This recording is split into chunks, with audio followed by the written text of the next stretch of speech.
From the New Arts and Media Studios in Milwaukee, I'm Charles Purcell. This is The Log, our final episode, episode 5 of our 5-part series leading up to Election Day, which is today, Tuesday, November 5th, the last day to vote. We've dedicated this brief series to my friends and loved ones and anyone out there who hadn't voted yet, were thinking about not voting, maybe voting for Jill Stein, maybe staying on the couch. This has been my effort to door knock and convince you that the right thing to do is to vote for Kamala Harris. I am part of the Kamala Harris coalition. I'm as far from her politically as almost as a person could be. But I'm part of a very broad coalition because the Orange Menace must be stopped. So that's what this is about. I wanted to just give you one more quick episode just in case there are still one or two of you who haven't decided. I want to try to reach you. And I just wanted to reach out to you, tell you I love you. I'm with you. I'm thinking about you.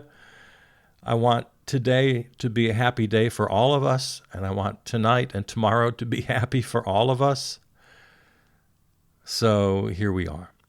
So I'm just going to, I went through my notes. I just picked out a few loose ends that we haven't talked about yet, reinforce a couple of things, and then I'll let you go have your day and let you go vote if you haven't done that yet. There's still plenty of time.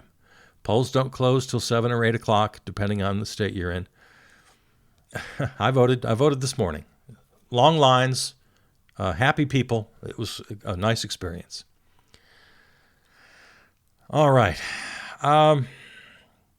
First of all, my daily reminder that you can register at the polls, many of you, most importantly in swing states, Nevada, Wisconsin, Michigan. Again, you got to check in Michigan because I'm not sure.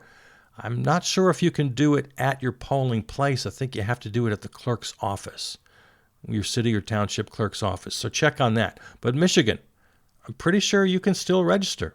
So go ahead. You're not done yet. Iowa. Jump on the bandwagon, Iowa. That heart-stopping poll that came out a couple nights ago that Kamala Harris is up by 4 in Iowa. Hey, jump on the bandwagon.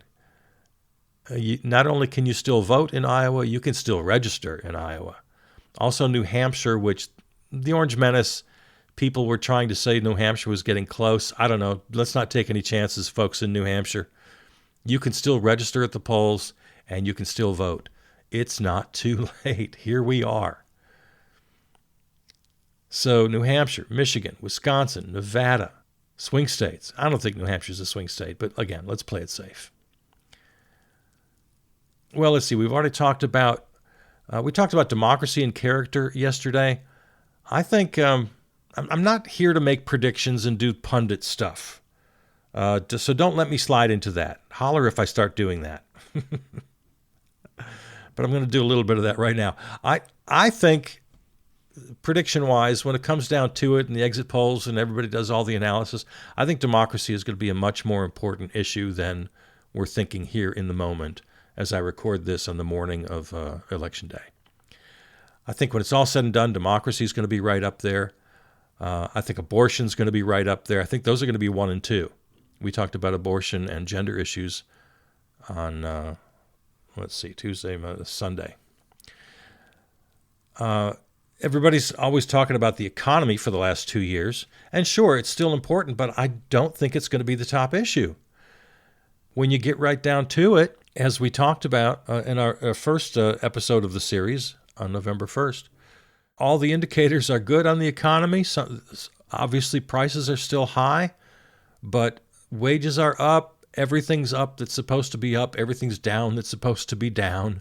I don't think the economy is going to turn out to be the issue that everybody, there was just consensus. It was just common wisdom. Everybody said, well, the economy is number one. I don't think so. I honestly don't think so. I don't think the Republicans have a leg to stand on anymore. All they have are their usual lies. I put immigration in the same boat. They put, to mix some metaphors here, they put all their eggs in that boat. the economy and immigration. And then for some reason, they thought it was a good idea to hate women and transgender people. I mean, crazy. So immigration's not going to be on top of people's minds. The economy's even not going to be on top of people's minds. This might sound like a crazy prediction, but when it's all said and done, so we'll see. Well, again, I don't want to do punditry stuff. There's time for that later. I'm here just to check in, tell you I love you, and ask you one more time, knock on your door.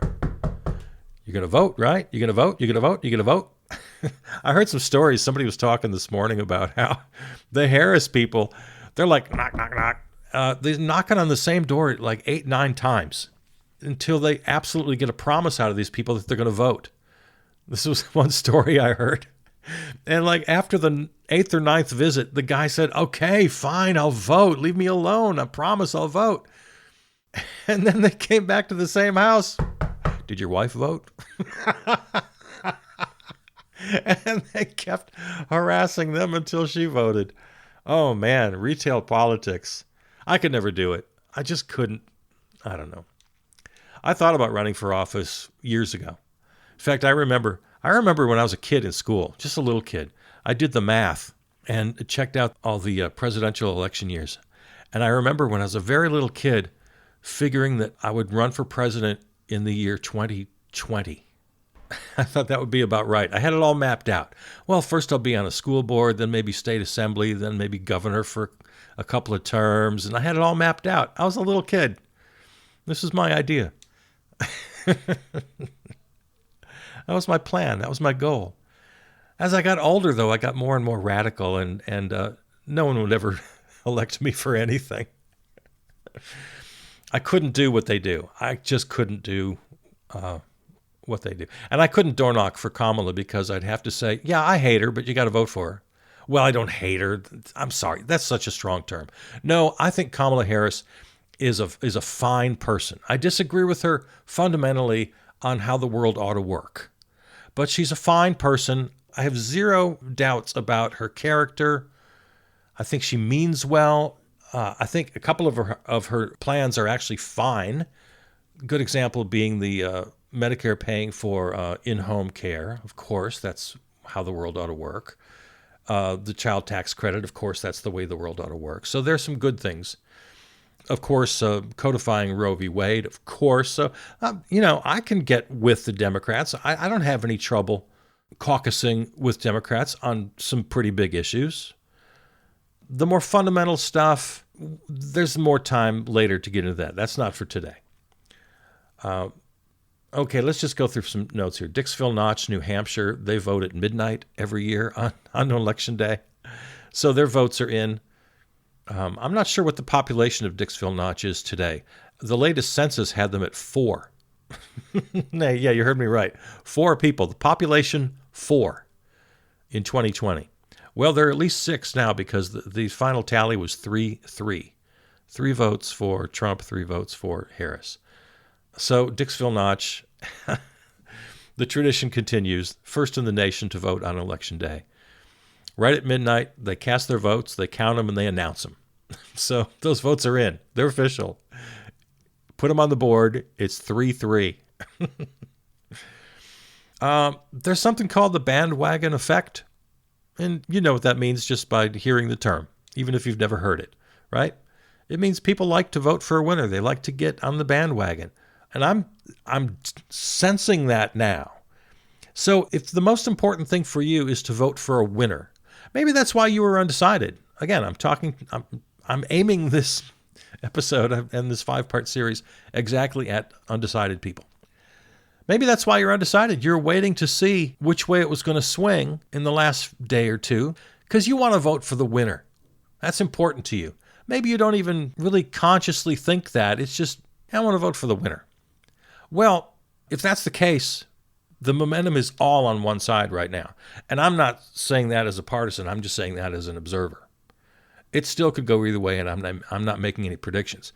But the vibes, the momentum, is entirely on the Kamala Harris side. So if that's your motivation, I was waiting to see who the momentum went to because I want to vote for a winner. If that's your motivation, well, there's your answer.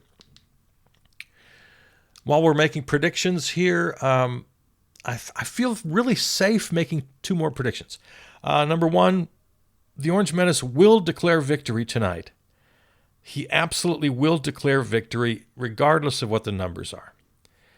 And he'll do it early. Last time he waited till like 2 in the morning.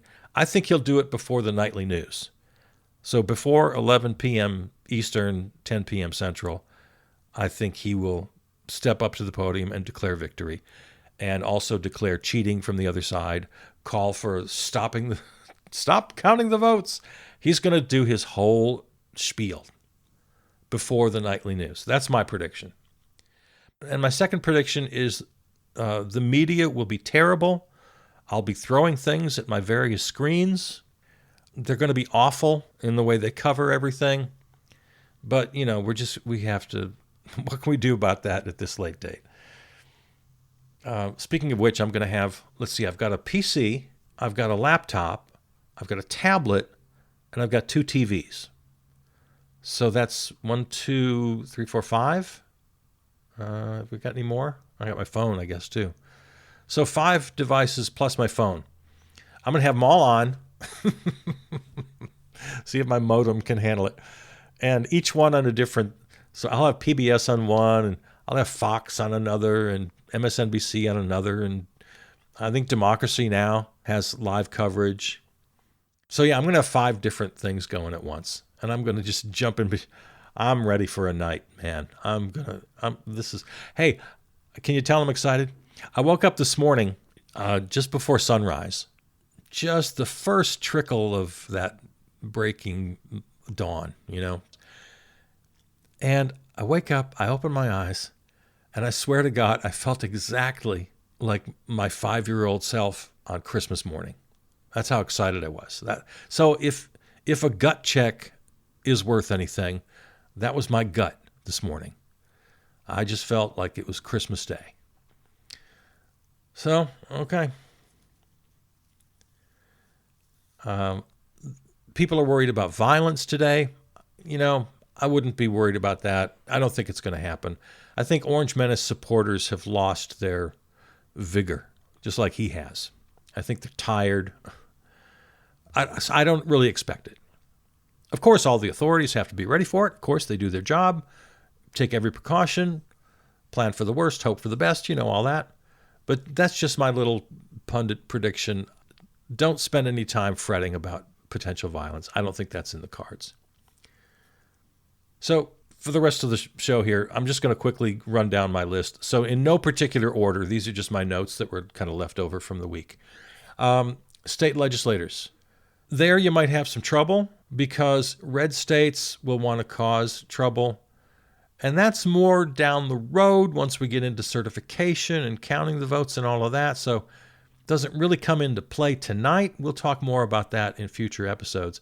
But I do foresee, probably some problems with state legislators in the red states. I think they're going to cause some trouble if it's close. Best case scenario, it's not close. And everybody just throws their hands up and go, well, it's over. Republican office holders. The Republicans in the House, in the Senate, Republican governors, there's some real opportunity for mischief. Many of them are going to just join in on the Orange Menace lies and misinformation, and Russia and Iran and China and everybody else who's trying to put misinformation out in the world. Elon Musk and his Twitter. There's going to be tons of lies and misinformation, just everywhere, from every corner, from foreign nations, from weirdos in their mother's basements, just coming from everywhere, from troll farms in Russia, and they're going to be amplified by the Orange Menace and all of his sycophants, and it goes all the way up. These are big-name people who share this garbage. So just be aware. Just don't trust anybody. There's going to be so much shenanigans going on tonight and in the coming days, again, depending on how close it is. So really, be careful with your sources. You're just going to get crazy stuff on your social feed. Stay with your trusted sources. I'm not saying you can't scroll. Who's not going to be scrolling today? I mean, God, that's too much to ask. I'm going to be scrolling. But scroll past the stuff you don't know, you don't trust. Stick with the sources you trust. All right. Hey, side note. Again, I'm just cleaning out my notes here. Is J.D. Vance's eyeliner getting darker and darker every day? What's going on with J.D. Vance's eyeliner?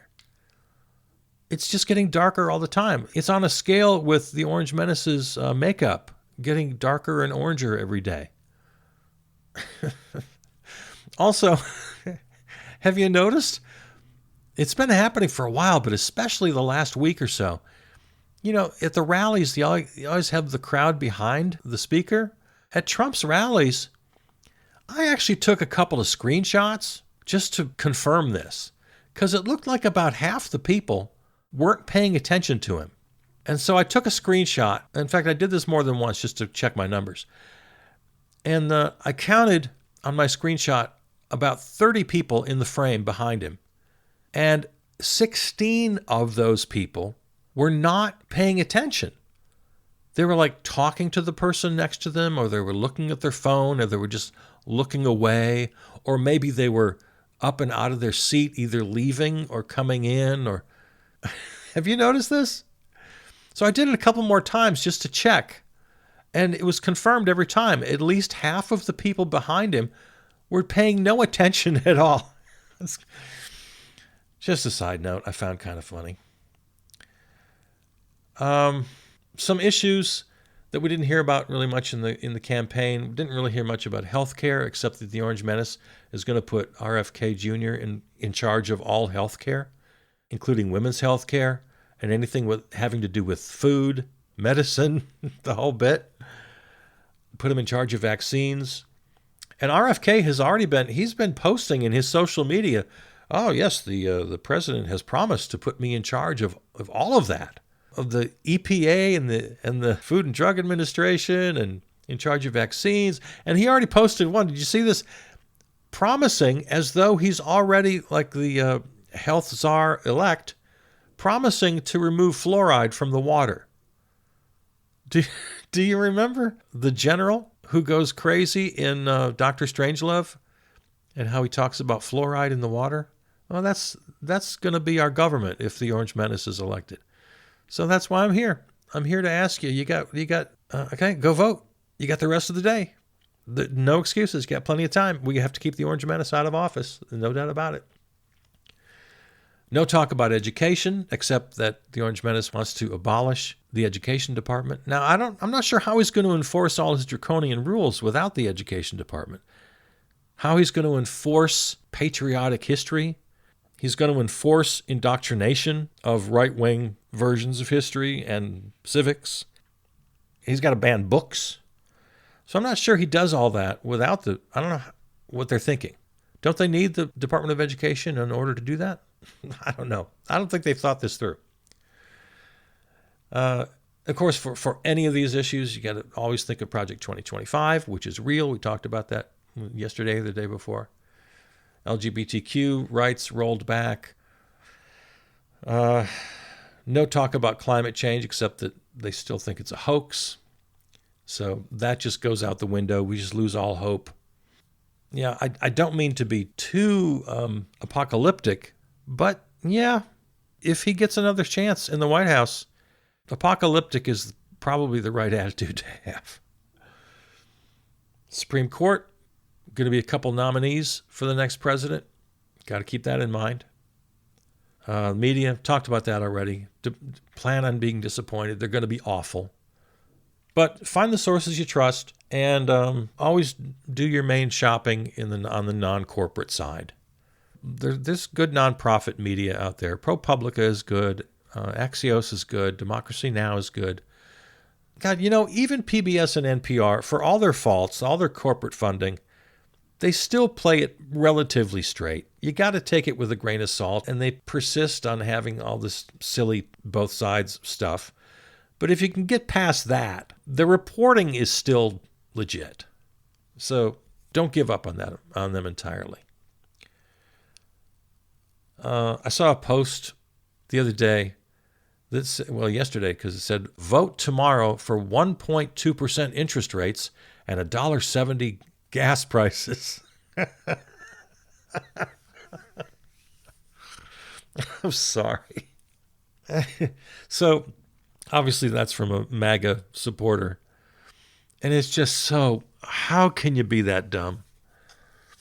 1.2% interest rates in the final year of the Trump administration and $1.70 gas because the economy was completely crashed. Yeah, so they want another global pandemic and a crashed economy. I mean, God, such dumbasses. My God. Speaking of the economy, of course, mass deportation would crash the economy also. Abortion, we talked about that at length the other day. Hey, it's on the ballot in Arizona and Nevada. So, folks in Arizona and Nevada, abortion is on your ballot. You better get yourself to the polls. Nevada, if you haven't registered yet, you still can at the polls. Since we talked about it the other day, another person has died. A pregnant teenager in Texas died after trying to get care in 3 visits to emergency rooms. She tried 3 times. Couldn't get the care she needed because of the damn abortion law in Texas. 3 visits, and she died. So, fuck Texas. Fuck the abortion bans. Get your ass to the polls. We haven't heard anything about guns, but of course that's always an issue. It's hard for issues to rise to the top because there are so many. But, I saw Michael Moore's Fahrenheit 11/9. It's from a few years ago, but he offered it for free. He put it out online for anybody to watch for nothing. And I watched it, and it was good. Michael Moore's a good documentary filmmaker. I bring it up because he spent quite a lot of time on the student gun safety movement. So keep it in mind. Go to the polls. Issues of war and peace, that's very complicated. You and I have talked at length about Kamala Harris and her position on Israel, and we're all very angry with her about that. The decision I've made is to vote for her and then push. Because one of these 2 people is going to be president. There's absolutely nothing I can do about that. One of the 2 will be president. I can't change that. What I can do is I can vote for her, and I can ask you to vote for her. Because if the Orange Menace gets the Oval Office again, he's already told Bibi Netanyahu, do whatever you need to do, wipe him off the map. So, yeah, I'm with you. I'm upset with Joe Biden and Kamala Harris and their policy and rhetoric regarding Gaza. They have to do more. But we only have one choice.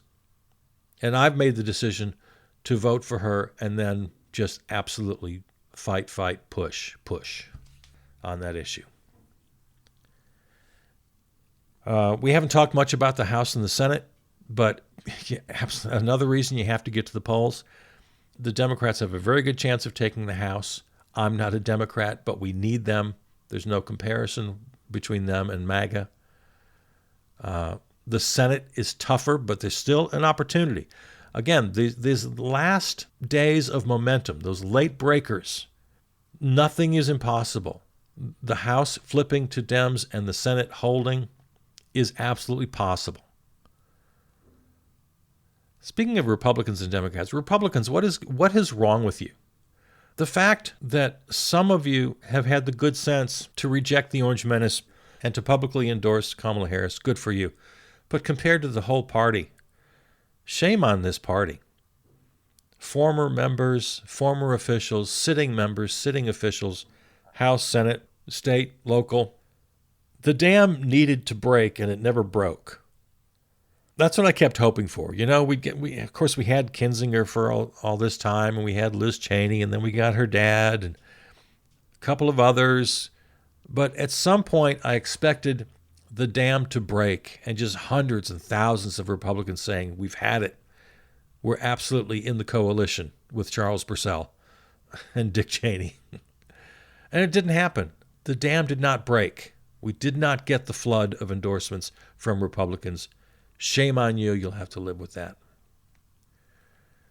I tell you several times per show that I'm not a Democrat. But you know what? They're not evil.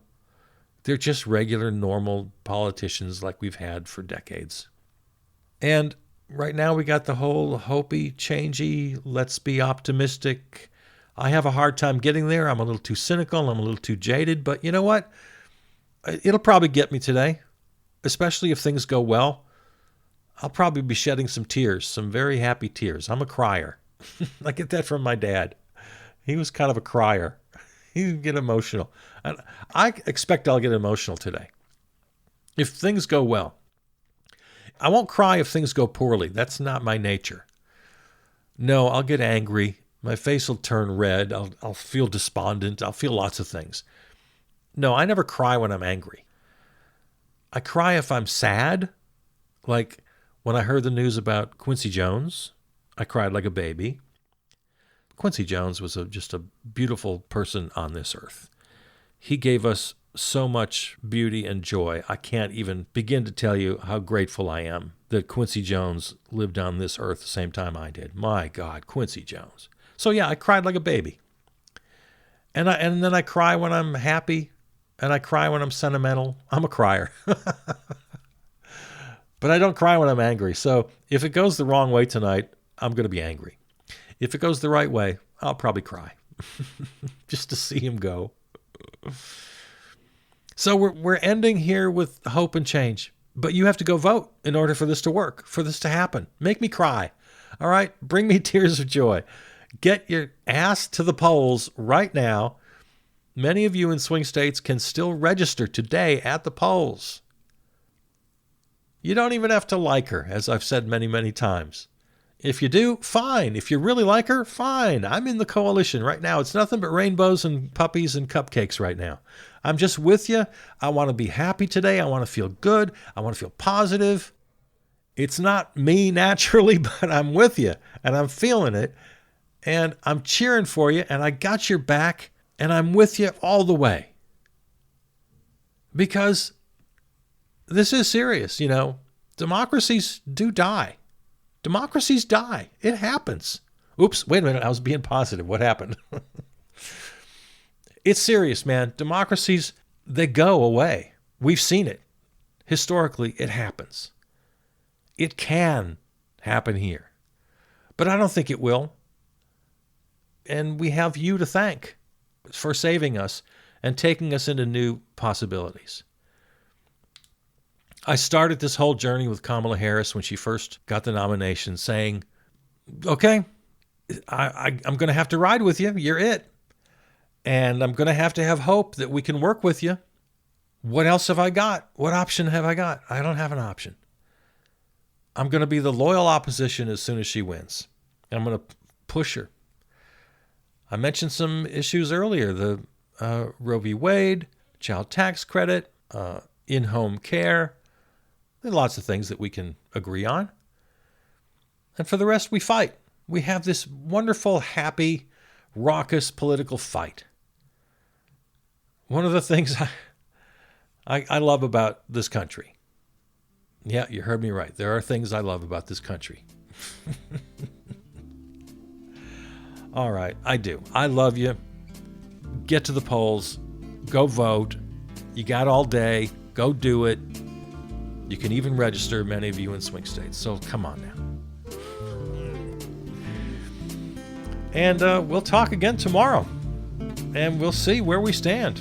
But right now, I leave you with all the love and joy and camaraderie that I can muster. All right. Go do it. Go vote. Love you.